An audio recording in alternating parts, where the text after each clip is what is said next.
இந்நிகழ்ச்சி ஸ்ரீராமனின் அருளமுதமாக வழங்கப்படுகிறது.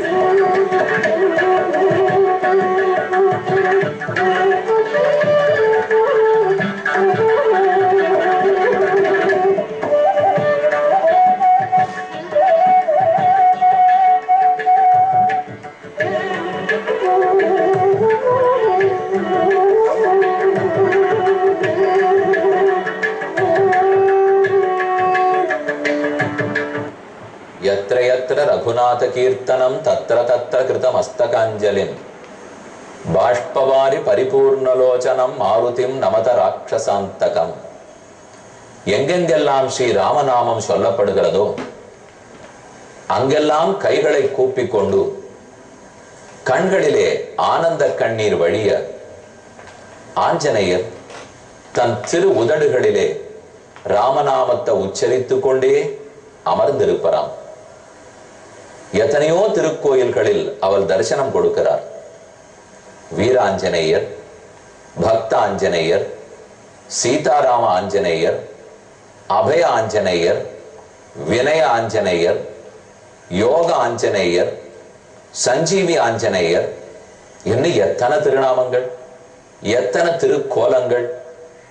இப்படி பலவிதங்களிலும் ஆஞ்சநேயரை சேவிக்கணுங்கிறதுக்காகத்தான் ஸ்ரீ மத்வாச்சாரியர் 700க்கும் மேற்பட்ட ஆஞ்சநேயர் கோயில்களை ஸ்தாபித்தார். அதிலே ஓர் திருக்கோயில் தற்போது நன்கு பராமரிக்கப்பட்டு வருகிறது. மத்வ சம்பிரதாயத்தின்படி ஆராதனம் செய்யப்பட்டு வருகிறது. சமீபத்தில் 100 ஆண்டுகளுக்கு முன்னால் தான் எழுப்பப்பட்ட திருக்கோவில் விழுப்புரத்தில் கச்சேரி தெருவில் இருக்கும் ஸ்ரீ ஆஞ்சநேய சுவாமி திருக்கோயில். இக்கோயிலின் மகாமண்டபத்தே சுற்றுப்புறத்தில் 10 அவதாரங்களையும் நாம் சேவித்துக் கொள்ளலாம். மீனோடு, ஆமை, கேழல், அரி, குரலாய், முன்னுமிராமனாய் தானாய், பின்னுமிராமனாய் தாமோதரனாய் கற்கியுமானான் என்று திருமங்கையாழ்வாருடைய பாடல். மத்ஸ்ய கூர்ம வராக வாமன என்று தொடங்குகிற 10 அவதாரங்கள். இப்படியெல்லாம் பெருமானுடைய அவதாரங்களை அனுபவிக்க அனுபவிக்க அவருடைய திருவிளையாடல்கள், அவருடைய குணங்கள் ஆகியவற்றை நினைத்து பெரும் உவகை கொள்கிறோம். இந்த அவதாரங்களுக்கு தகுந்த பெருமையுடைய மகாலட்சுமி தேவி அவருடைய அஷ்டலக்ஷ்மி வடிவங்களையும் இதே மண்டபத்தில் தரிசித்துக் கொள்ளுகிறான். வீரியலக்ஷ்மி, விஜயலக்ஷ்மி, சந்தானலக்ஷ்மி, அதே போல் கஜலக்ஷ்மி, மகாலட்சுமி என்று பல லக்ஷ்மிகள். ஓரொரு லக்ஷ்மியும் நமக்கு ஓரொரு நன்மையை நல்குகிறார்கள். அஷ்டலக்ஷ்மிகளையும் இந்த மண்டபத்திலேயே தரிசித்துக் கொள்கிறோம். தசாவதாரத்தை சேவித்தோம், அஷ்டலக்ஷ்மிகளை வணங்கி கொண்டோம். இனி அதே போல எத்தனை ஆஞ்சநேயர் பாருங்கள். முதலில் யோக ஆஞ்சநேயர் உள்ளார். தானே ராமனை நினைத்து எப்போதும் யோகத்தில் ஈடுபட்டிருக்கிறார். சீதாராம ஆஞ்சநேயர் தன் உள்ளத்தை திறந்து அதில் எப்போதும் சீதாராமர்கள் எழுந்துருளி இருப்பதை காட்டுகிறார். அபய ஆஞ்சநேயர் நம் அனைவருக்கும் வாழ்க்கையில் ஏற்படும் எத்தனையோ துன்பங்கள், இன்னல்கள், அதெல்லாம் உங்களை ஒண்ணும் பண்ணாது, கவலைப்பட வேண்டாம் என்று அபயம் அளிக்கிறார். அடுத்து அருள்பாலிக்கும் ஆஞ்சநேயர் நம்மை அருகே அழைக்கிறார். அழைத்து வாழ்வித்த பெருமான் இவர். நம்மை கிட்டக்க கூட்டு உமக்கு வாழ்வு கொடுக்கிறோம், ராமபக்தியில் இருங்கள் என்கிறார்.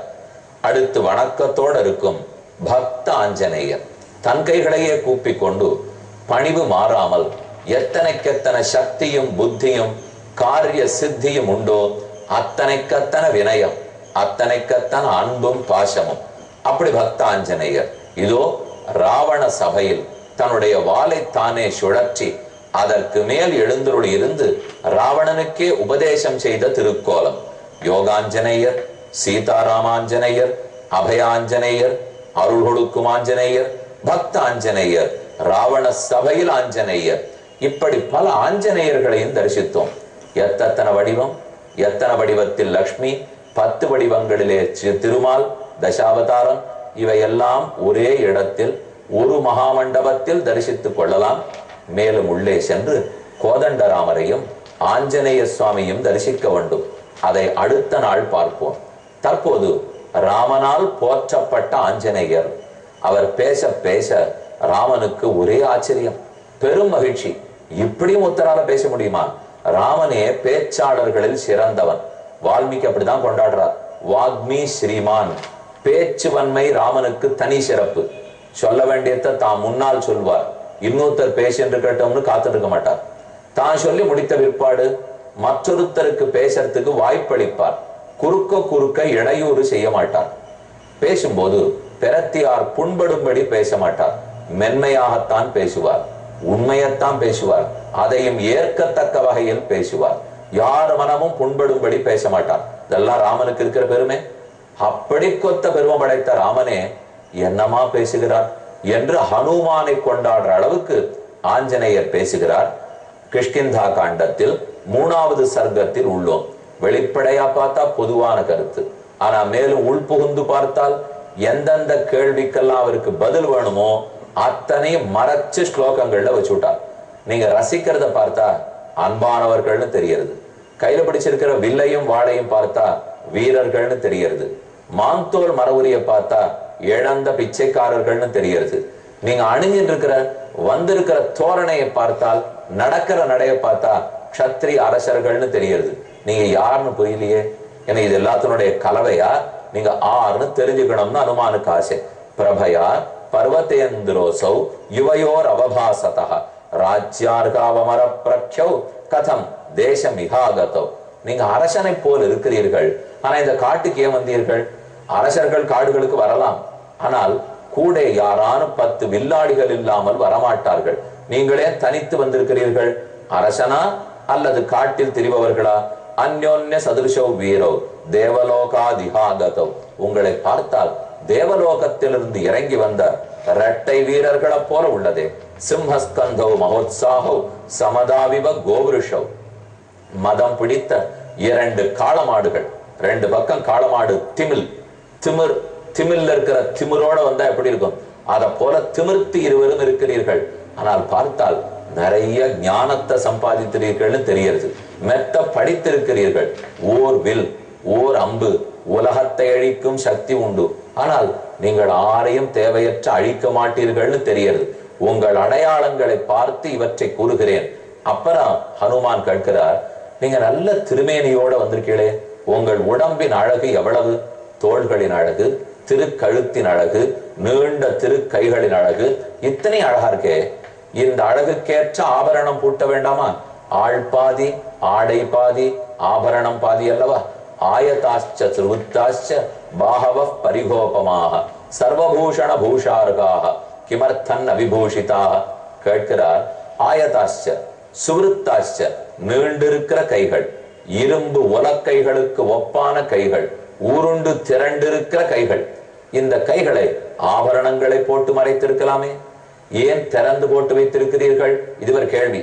இதுக்கு பெரியவாச்சான் பிள்ளை என்னும் உரையாசிரியர், கண்ணனே திரும்ப வந்து பிறந்தார் என்று கொண்டாடப்படும் ஆசிரியர், அந்த சுவாமி 3 அர்த்தம் சாதித்தார். எதுக்கு இப்படி ஆபரணங்களால மறைச்சுக்கலே? ராமா, உன்னுடைய திருக்கைகள் பேரழகு வாய்ந்தவை. ரொம்ப அழகா ஒருத்தர் இருந்தாலே அவரை மூடி திருஷ்டி பட்டுடக்கூடாதுன்னு மறைச்சுத்தானே வைப்போம். இந்த கைகள் இவ்வளவு அழகா இருக்கே, அப்ப திருஷ்டிப்படாத இருக்கிறதுக்கு ஆபரணங்களை போட்டு மறைச்சிருக்கலாமே. இது முதல் கேள்வி. 2வது அர்த்தத்துல சொல்றார், ஆபரணங்களுக்கு அழகு கொடுக்கும் பெருமான். பெருமாளுக்கு நகநட்டு ஆபரணங்களால அழகு புதுசா வராது. ஆபரணங்களுக்கு இவர் அழகு கொடுப்பறான். அப்ப ராமா, 4 ஆபரணங்களை பூட்டி கொண்டால் அதுக்கான அழகு கொடுத்ததா இருக்குமே, ஆபரணங்களுக்கு உதவக்கூடாதா? ஏன் கேட்டுட்டே? இது 2வது அர்த்தம். 3வது அர்த்தம் சொல்றார், நான் தாழ்ந்தவன், என்னை உன் வசப்படுத்த வேண்டும். பெருமான் உபதேசம் பண்ணி பார்ப்பார், ஆழ்வார் ஆச்சாரியர்களை கொண்டு நல்லது சொல்லி பார்ப்பார், சின்ன சின்ன தண்டனைகள் கொடுத்து பார்ப்பார். நம்ம ஒண்ணுத்துக்குமே திருந்தலேன்னு வச்சுக்கோ, கடைசியா ஒரு அஸ்திரம் வச்சிருக்கார், தன்னுடைய அழகை காட்டி நம்மள திருத்திடுவார். ஏன்னா அவருடைய அழகுக்கு மயங்காதவன் இருக்க மாட்டான். பெருமானுக்கு எது நிறைய அழகு, எது குறைவான அழகு? ஆபரணங்கள்லாம் கேட்டுட்டார்னு வச்சுக்கோ, நிறைய அழகு. ஆபரணங்கள்லாம் போட்டு கொண்டிருந்தால் குறைவான அழகு. இது நமக்கே தெரியுமே. பெருமாளை சேவி போறோம், ஒரே புஷ்ப அலங்காரம், நிறைய ஆபரணங்கள் போட்டிருந்தா அவருடைய இயற்கையான அழகை நம்ம ரசிக்க முடியாது இல்லையா? அவ்வளவு அனுபவம் வராது. அதே திருவஞ்சன சமயம், அபிஷேக சமயத்துல மொத்த ஆபரணங்களையும் கைவிடுறார்கள். அந்த சமயத்துக்கு சேவிச்சா நம்ம கண்ணெச்சிலே பட்டுடும் போல் இருக்கே, நம்ம திருஷ்டி தோஷம் படும் போல் இருக்கிறது. அப்ப ஆபரணங்களை பூட்டி அழகு குறைவு, ஆபரணங்களை கழட்டி அழகு அதிகம். அதிகமான அழகு வச்சிருக்கார், அது ஒரு அஸ்திரம். குறைவான அழகு வச்சிருக்கார், அது ஒரு அஸ்திரம். எந்தெந்த அஸ்திரத்தை யார் யார் இடத்துல பிரயோகிக்கணும்? ஒருத்தர் நல்ல பக்தர்கள்னு வச்சுங்க, அவருக்கு கொஞ்சமா அழக காட்டினாலே ஓடி வந்துருவார், திருந்தி வந்துருவார். ஒருத்தருக்கு துளி கூட பக்தியே இல்லைன்னு வச்சுங்க, அப்போ அதிகமான அழக காட்டினா தான் அவர் திருந்தி வருவார். எத்தனைக்கு எத்தனை பக்தி குறவோ அத்தனைக்கு எத்தனை நிறைய அழக காட்ட வேண்டும். எத்தனைக்கு எத்தனை பக்தி இருக்கோ அத்தனைக்கு எத்தனை குறைச்சல அழக காட்டினாலே போதும். ஆகவே ஆஞ்சநேயர் நினைக்கிறார், ரமா உனக்கு ஆபரணங்கள் பூண்டு கொள்ளாத அழகு அதிக அழகு, நீ என்னிடத்தில் இத்தனை அழகையும் காட்ட வந்திருக்கிறாய். அப்ப எனக்கு என்ன வருத்தமா இருக்கு தெரியுமா? நான் ரொம்ப மோசமான பக்தன் நீ நினைச்சுட்டே இல்ல, எனக்கு பக்தி ரொம்ப குறைவுன்னு நினைத்தாய். பக்தி எத்தனைக்கு எத்தனை குறைவோ அத்தனைக்கு எத்தனை அழகு காட்டணும் இல்லையா? இப்ப ராமன் ஆபரணங்களை பூட்டி கொள்ளா வந்திருக்கிறார், அப்ப அத்தனை அழகு. ஆஞ்சநேயர் என்ன பக்தி இல்லாதவரான? ஏதோ நமக்கு வேணா அத்தனை அழக காட்டணும், ஆஞ்சநேயருக்கு ஆபரணங்களால் மறைக்க பெற்ற அழகே போருமே. இந்த சௌந்தர்ய பிரதர்சனம் அதிகம் என்னும் மூணாவது கருத்தையும் தெரிவிக்கிறார். ஆயதாச்ச சுவருத்தாச்ச பாஹவ பரிகோபமாக சர்வபூஷண பூஷார்காக கிமர்த்தம் ந விபூஷிதாக உபௌ யோக்யாவகம் மன்னே ரட்சித்தும் பிருத்திவி மிமாம். இந்த உலகத்தையே காக்க வந்தவர்கள் போல இருக்கிறீர்கள். நீங்கள் தெய்வமா, மனிதனா, கந்தர்வனா, வீரர்களா? யார் நீங்கள் தெரியவில்லை? கங்காவேதோ விராஜேதே நிர்முக்த புஜகாவிவ ஏவம் மாம் பரிபாஷந்தம் கஸ்மாத்வை நாபிபாஷதா. இப்படி ஒரு 10 ஸ்லோகங்கள். இன்னது இன்னது இன்னது, நீங்களார் அழகா இருக்கிறீர்களே, ரசிகர்களா இருக்கிறீர்களே, வீரர்களா இருக்கிறீர்களே, அரசனை போல் இருக்கிறீர்களே, ஏன் ஆண்டியை போலே காட்டில் திரிகிறீர்கள், தனித்து ஏன் வந்தீர்கள்? எல்லாம் பெரத்தியார பத்தியே கேள்விகள் அடுக்கினார். ஆனா அப்புறம் ஒரு நிமிஷம் நிறுத்தினுட்டு, நானே பேசிக்கொண்டிருக்கிறேன், ஏன் நீங்கள் ஒரு வார்த்தை பதில் கூறவில்லை என்று சொல்லி கேட்கிறார். ஏவம் மாம் பரிபாஷந்தம் கஸ்மாத்வை நாபிபாஷதா சுக்ரீவோ நாம தர்மாத்மா கச்சித் வானர புங்கவா. அப்புறம் தான் ஆஞ்சநேயர் நினைச்சுக்கிறார், எல்லா கேள்வியும் அவர்களை பத்தியே கொண்டுட்டா, அப்ப நம்ம பத்தி ஒண்ணுமே சொல்லி கேட்டா, நாம யாருன்னு சொல்லிட்டாதான் புறத்தியார்ட்ட பதில் வரும். நம்மளை பத்தி ஒரு வார்த்தை கூட சொல்லல, சொல்லுவோம். சுக்ரீவன்கிற அரசன், அந்த அரசனுக்கு மந்திரி தான் நான். அவன் தர்மம் அறிந்தவன். வீரோ வினிகிருதோ பிராத்ரா ஜகத் பவதி துக்கிதா. அவன் தன்னுடைய அண்ணனாலே வஞ்சனை தீர்க்கப்பட்டு அண்ணன் அவனை ஓட ஓட விரட்ட, இவன் மனைவியையும் இவன் நாட்டையும் அண்ணன் பறித்து கொண்டு துரத்தி விட்டான். அதனால் தான் இங்கு ஒளிந்திருக்கிறான். எங்கெங்கோ சுத்தி திரிந்து ரிஷமூகத்தில் ஒளிந்திருக்கிறான். அவனுடைய மந்திரி நான். பிராப்தோகம் பிரேஷிதஸ்தேன சுக்ரீவேண மகாத்மனா ராஜ்ஞா வானர முக்கியானாம் ஹனுமான் நாமவானரா. அவனிடத்தில் இருக்கிற மெஞ்சி இருக்கிற சில குரங்குகளுக்குள் எனக்கு ஹனுமான் பேர். நான் அவனுக்கு மந்திரி. ராஜ்ஞா யுவாப்யாம் செய்தர்மாத்மா சுக்ரீவஹா சக்கியமிச்சதி. உங்கள் இருவரோடே எங்கள் அரசனான சுக்ரீவன் தோழமை கொள்ள விரும்புகிறான், உங்களை நண்பனாக்கி கொள்ள விரும்புகிறான். அவரே சொல்லிட்டார், உங்களோட நட்பு கொள்ள விரும்புகிறார் என இவரோட கைகோர்த்து கொண்டால் தான் இழந்த அரசை சுக்ரீவன் பெற முடியும் என தூதனான ஹனுமான் முடிவு பண்ணிட்டார். அதனால அரசன் சார்பில் அவரே சொல்லுகிறார், ஆக உங்களோட நட்பு கொள்ள விரும்புகிறார். தஸ்யமாம் சசிவம் வித்தம் வானரம் பவனாத்மஜம். நான் வாயுகுமாரன், பவனாத்மஜன். நான் தான் தஸ்யமாம் சசிவம் சித் வித்தம். நான் அவனுடைய மதியூக மந்திரி. நான் மந்திரி, வாயுவனுடைய குமாரன். அவன் சொன்னத்துக்கு தான் வந்திருக்கேன். பிக்ஷு ரூப பிரதிச்சன்னம் சுக்ரீவ பிரிய காரணாத். அப்ப ராமன் நினைக்கலாமே, நீ ஏன் இந்த மாதிரி பிக்ஷு பிரம்மச்சாரி வடிவத்தில் பிச்சை எடுக்கிற வடிவத்தில் வந்திருக்கே? நீங்க குரங்கு இல்லையா? நான் லே சுக்ரீவனுக்கு ஒண்ணு வந்துடக்கூடாதுங்கிறதுக்காக என் வேஷத்தை மாத்தின்னு வந்தேன். சொல்லிடுறேன், உண்மையை ஒத்துக்கிறேன். நான் வேணும்னு வேஷத்தை மாத்தி கொண்டு வந்தேன். மேலே ரிஷமோகாதிக பிராப்தம் காமகம் காமச்சாரிணம். என் இஷ்டப்பட்ட வடிவத்தை நான் எடுத்துக்கலாம். தம் பெருமையை சொல்லிட்டார். காமகம். ஆனா உங்ககிட்ட போய் இந்த வடிவத்தை எடுத்துன்னு வந்தேனே, புத்தி கேட்டவன், விருப்பத்துக்கு அடிமையாயிட்டவன். அப்ப விருப்பத்துக்கு அடிமையாயிட்டவன் தாட்சி சொல்லுகிறார். விரும்பின வடிவத்தை எல்லாம் எடுக்கக்கூடியவன் வல்லமை கூறிக்கொள்ளுகிறார். இப்படி தன்னை பற்றியும் சொல்லி தன் அரசனை பற்றியும் விளம்பி, நீ யார் என்று கேட்டு ஹனுமான் நிறுத்தினார். இனி ராமன் பேச போகிறார். கொண்டாட்டமும் உண்டு, மேலே பதிலும் உண்டு. கேட்போம். இந்நிகழ்ச்சி ஸ்ரீராமனின் அருளமுதமாக வழங்கப்பட்டது.